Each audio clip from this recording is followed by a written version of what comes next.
अनंतकोटी ब्रह्मांड नायक महाराजाधिराज योगीराज परब्रह्म सचिदानंद भक्त प्रतिपालक निवासी समर्थ सद्गुरु श्री संत गजानन महाराज की जय। अध्याय 3। श्री गणेशाय नमः। बंकटने काडी वर धरली, समर्थाची चिलीम रेटली, पण एक विचित्र घटना घडली सोनाराच्या घरात। अक्षय तृतीयेच्या दिनी वराड प्रत्येकाच्या सदनी प्रत्येक जण चिंचवण्याला माने। काकी तो सण मोठा सोनाराच्या सदनी अक्षय तृतीयेच्या दिनी केले होते चिंचवणे अत्यंत मधुर। जेवणाची तयारी झाली, मंडळी भोजनास बैसली, प्रत्येकाच्या द्रोणी वाढली सुमधुर चिंचवणे। प्रकार अघटित घडला, आळ्या पडल्या चिंचवण्याला। त्या लोकांना दिसल्या, लोक लागले कुजबुजू, सर्वांना वाटले किळस, लोक उठले टाकून अन्नास, समजेना कारण सोनारास, सर्व अन्न वाया गेले। सोनार मग समजला, विस्तव चिलमेस नाही दिला, पण त्याचा प्रत्यय आला। काही वेळ न जाता त्या साधू गजाननाला सोनाराने न मानिला, भिकाऱ्यासमान देखिले त्याला, मनी मानिले ढोंगी त्या। काही असो आता जाऊ, समर्थांचे चरण पाहू, पदी त्यांच्या लीन होऊ, क्षमा त्यांची मागावया, ऐसा विचार करून सर्व घेऊन चिंचवणी बंकटलालाच्या सदनी आला सोनार जानकीराम। त्याने घरी घडलेला प्रकार बंकटास निवेदिला, म्हणाला शेठजी बंकटलाला, घात झाला आज पुरा, मी केलेल्या चिंचवण्यात किडे पडले आहेत बहुत, मानसे उठली उपोषित, ह्याला कारण मीच असे। आज सकाळच्या प्रहाराला मी नाही विस्तव दिला, कोरे मागत असता विस्तवाला गजाननाच्या चिलमिस्तव, हे त्याचेच आहे फळ, चिंचवणी नासले सकळ। हे ऐकून बंकटलाल बोलू लागला ऐसे रीती, चिंचवणे नीट नसतील पाहिले, ते असतील किडलेले, म्हणून हे असे झाले, ऐसेच वाटत असे मला। सोनार बदला ऐसी शंका, शेठजी तुम्ही घेऊ नका, चिंच नवी होती देखा, मग चिंचोके किडके कसे। मी जी चिंच फोडली तिची टरपले अजून पडली, चिंचोक्याची रास झाली, चला मजचवे पहायला। तेव्हा एकच विनंती करतो शेठजी तुम्हा प्रती, मला नेऊन चरणावरती समर्थांच्या घाला हो, क्षमा त्याची मागेन, अनन्य भावे करुण, साधू दयाळू पूर्ण, मुळचीचा आहित सागर की। जानकीराम सोनार समर्थापुढे गेला अखेर, दंडवत घातले चार, आणि क्षमेची केली याचना। तो वदला हे दयाघना, तुला येऊ माझी करुणा, मी अपराध केले नाना, त्याची क्षमा करावी, तुमची टिंगल केली फार, यापुढे नाही असे करणार, शिक्षेने झालो बेजार, पुरे झाली येते भडी, समर्थ बदले त्यावर, खोटे न सांगे तिळभर, तुझी चिंचवणी आहे मधुर, किडे न पडले त्यामध्ये। सर्वांनी हे ऐकले आणि चिंचवणी पाहिले, ते न होते नासलेले, किडे नव्हते त्यामध्ये। जन आश्चर्यचकित झाले, सर्व समर्थांचे महत्व समजले, सर्वत्र वृत्त पसरले। हा म्हणता क्षणामध्ये चंदुमुकीन नावाचा भक्त होता समर्थाचा, तो सदा राहावयाचा शेगावात। एकदा ज्येष्ठ मासात त्यांचे लाडके भक्त त्यांच्याकडेच पाहत बैसले होते सुभवते। कोणी आंबे कापित होते, कोणी फोडी देत होते, कोणी खडी साखर वाटीत होते, कोणी घालीत होते त्यांना वारा। त्यावेळी बदले समर्थ भक्त चंदुप्रत, मला आंबे नकोत, कान्होले देऊ तरंडीचे। चंदू समर्थास बोलता झाला, कान्होले कुठचे देऊ तुम्हाला, ताजे मी तळणीला इच्छा झाल्यास टाकीतो। तही महाराज बदले, ताजे नकोत कान्होले, ते उतरंडी वरले पाहिजेत खावयासी। तू घरी जाऊन कान्होले ये घेऊन, काहीतरी सांगून वेळ मारून नेऊ नको। लोक बोललेले चंदूप्रती, संतवाणी न होई खोटी, महाराजांच्या हाती ठेव कान्होले उतरंडीचे। चंदू गेला घरासी, पुसू लागला कांतेसी, दोन कान्होले उतरंडीसी, ठेविलेस काय रंगोरू, ती वदली नाथ, कान्होले कुठले घरात, केव्हाचा आले संकष्टात, मास होऊन गेला त्यासी। अक्षय तृतीयेच्या दिनी कान्होले गेले होते सदनी, ते त्याच दिवशी संपुनी गेले नाथ। मागत असतील गजानन, मी देते तळून, कान्होले ताजे नवीन, नेऊन द्या तयांना। त्यावर चंदू बोलला, जे तू उतरंडीला ठेविलेस कान्होल्याला, तेच हवे समर्थांना, तेव्हा पहा आठवून, काढ कान्होले शोधून, उतरंडी वरले दोन, त्वरित तू रंभरू, पतीची बोलणे ऐकून, बिचारी घाटोळाली मनी, घेऊ लागली सर्व ठिकाणी शोध कान्होल्याचा।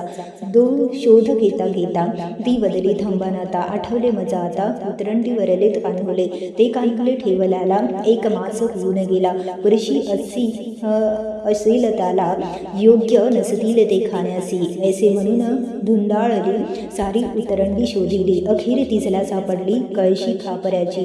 खापऱ्याच्या कळशीत 2 कांदले होते त्यात सुकले होते हे सत्य, पण बुरशी नव्हती त्यावरी. ते कांदले पाहून दोघे गेले आनंदून.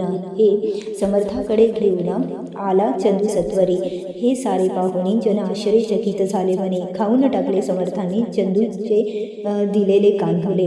सेगावाच्या दक्षिणेचं चिंचोली या गावाचं माधव नामे एक पुरुष राहत असे. त्या ठिकाणी जातीने होता ब्राह्मण. 60 वर्षाचे वयोमान. गात्रे त्याची क्षीण झाली होती पूर्णपणे. प्रारब्धाच्या पुढारी कोण जातो भूमीवरी. ब्रह्मदेवाने जी खरी लिहिली अक्षरे तेच होय. कांतापुत्र मरून गेला माधवास ना कोणी उरले. म्हणून या सोडून गेले मन त्यांचे संसारातून. जी काही चिजवस्त होती थोडी बहुत ती सर्व झाली फस्त. नशीब त्यांचे आड आले. संसारी होता मान ना केले ईश्वराचे चिंतन. देवा आता वाले कोण तुझ शिवाय मजला. अखेर मनाचा निश्चय केला. गजाननाच्या दारी पातला आणि हट्ट धरून बसला विचारा नाथ माधव. त्याने आरंभिले उपोषण. जपू लागला नारायण. खंडन पडला एकही दिन. अहोरात्र भजन चालू होते. हरीचे नामस्मरण कान केले पहिल्यापासून. प्राण देहाते सोडून जाता वैद्य बोलावेसी. ना कन्यापुत्रासाठी केलीस तू आटापिटी. ते सर्व गेले शेवटी तुला एकट्यास टाकून. तुझ्या कर्माची फलित तुला भोगली पाहिजेत. त्या वाचून तू नाही सुटत हे नाथ माधवा. ते माधवाने नाही ऐकले. हट्ट नाही सोडले. यत्न लोकांचे वाया गेले. त्याचे भोजन घालण्याचे. शेगावचा कुलकर्णी करू लागला विनवणे. भोजनास चला मम सदनी. अन्ना विन तू राहू नको. ते म्हणणे माधवाला नाही पटले. तसाच बसला समर्थांच्या सानिध्याला. हरीचे नाम घेत रात्रीचे 2 प्रहर तसे आक्रमिले अंबर. रात्रीचा आवाज केला होऊ लागला पुन्हा पुन्हा. आसपास कोणी नाही ऐसे बघून केले काही. कौतुक ते लवलाही. साधू श्री गजाननाने रूप धरिले भयंकर. धाव घेतली अंगावर पसरून माधवावर. चाल केली खाण्यासाठी. त्यांचे रूप पाहून माधव गेला घाबरून आणि त्यांना मुखातून एकही शब्द उमटेना. महाराजांनी हे ओळखिले. सौम्य रूप धारण केले आणि ते माधवाचे वजले. हाच तुझा का धीटपणा. काळ तुला खाण्यास आला. धीटपणा न सोडी भला. आता मरणाशिवाय तुझला दुसरा मार्ग नाही रे. माधवाने ऐसे एकदा झाला विनयी बोलता. यमलोकाची नको वार्ता तेवढी टाळा गुरुराया. नको नको ही जीवित पाठवा मज वैकुंठात. हीच विनंती आपणाप्रत महाराज माझी अखेरीची. जे यमलोकी दिसणार होते तेच आपण दाविले तेथे. आता या लेकराते यमलोकी धाडू नका. माझ्या पातकाच्या राशी आहेत बहुवशी. तरी त्या नष्ट करणे तुम्हासी नाही मुळी अशक्य. काही सुकृत पदरी होते म्हणून ओळखिले तुम्हाते. त्याची संतासी भेट होते त्याची नाही यमलोक. हे माधवाचे बोलणे ऐकून गजानन बदले हसून. तुला जगायचे असेल अजून आयुष्य तुझे मी वाढवितो. माधव बोलला गुरुराया. आयुष्य नको मला सदया. ओखटी ही प्रपंच माया त्यात पुन्हा होऊ नका. तथाच तू ऐसे गजानन बदले. तू जे मागितले ते मी दिले. आता तुला नाही उरले जन्मास येणे भुवरे. माधवाचे देहा वसन गजानन सानिध्य झाले जाण. चुकले त्याचे जन्म मरण श्री गजाननाच्या कृपेमुळे. एकदा समर्थ गजानन गेले चिंचोली सोडून. पिंपळगावासी येऊन दाखल झाले. पिंपळगावाच्या शिवारात एक निबिड अरण्यात हेमाडपंथी जुनाट होते मंदिर शंकराचे. त्या मंदिराच्या गाभाऱ्यात शिवाच्या सानिध्यात गजानन वैसरीत ध्यानस्थ पद्मासन घालून त्या सायंकाळच्या समयी गायीच्या कळपाशी घेऊन चालले घरासी गुराखी आपल्या. त्या मंदिरासमोर एक होता ओढा. बर गायीना पाचण्या नीर थांबले गुराखी. सहज कोणीतरी गेले मंदिराच्या गाभारी. पाहून पुरुष अवतारी महादाश्चर्य वाटले. म्हणी बालके वदली. संध्याकाळच्या वेळी ध्यानस्थ बैसलेली ही माऊली ना कोणी पाहिली आजवर. काही बालके बाहेर पडली. मित्रांना सांगू लागले. काही तेथेच बैसली अवलोकनार्थ. तो साधू मुनी हलेना. नयन आपले उघडेना. कारण काही कळेना. त्या गुराख्यांना. कोणी म्हणते थकलेला हा साधू दिसतो, भला शक्तीमुळी नुरली त्याला बोलावया कारणे. कोणी म्हणते हा उपाशी असावा बहुतांशी, याला देऊ थोडीशी भाकरी खावया. ऐसे म्हणून भाकर धरली त्याच्या मुखासमोर. भाविक गुराखी पोर हलवू लागली तयाला. परी साधूमुळे हलेना, एकही शब्द बोलेना. त्याचे ना त्या गुराख्यांना वाटले नवल विशेष. गुराखी आपापसात बोलती, याची कळेना स्थिती. मेला असावा हा निश्चिती, तरी आहे बसलेला. अंगण झाले थंडगार, ऊन आहे साचार. यावरून हा जिवंत नर आहे, यात शंका नको. कोणी म्हणती असेल भूत, मायाही रूप दावित. कोणी म्हणे हे आहे सत्य, शिवापुढे ना भूत येई. कोणी म्हणती स्वर्गीचा, देव हा असावा साचा. लाभ त्याच्या दर्शनाचा, झाला आपण हे भाग्य. आता याचे पूजन करूया सारे आपण. जा स्नाना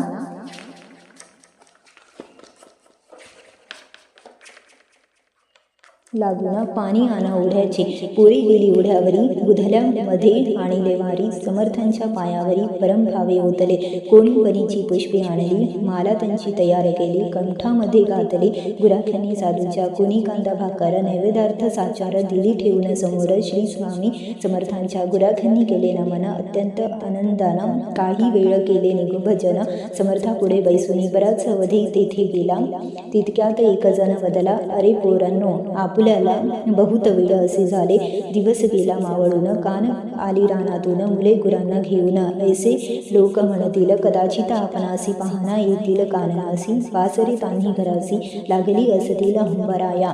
ते अवघ्याची मानवले, सारे गुराखी निघून गेले. गावामध्ये कळविले मंदिराचे सारे वृत्त. कमलकांतने रचलेला तृतीयोध्याय समाप्त झाला. नमन असो श्री गजाननाला दोन्ही कर जोडून.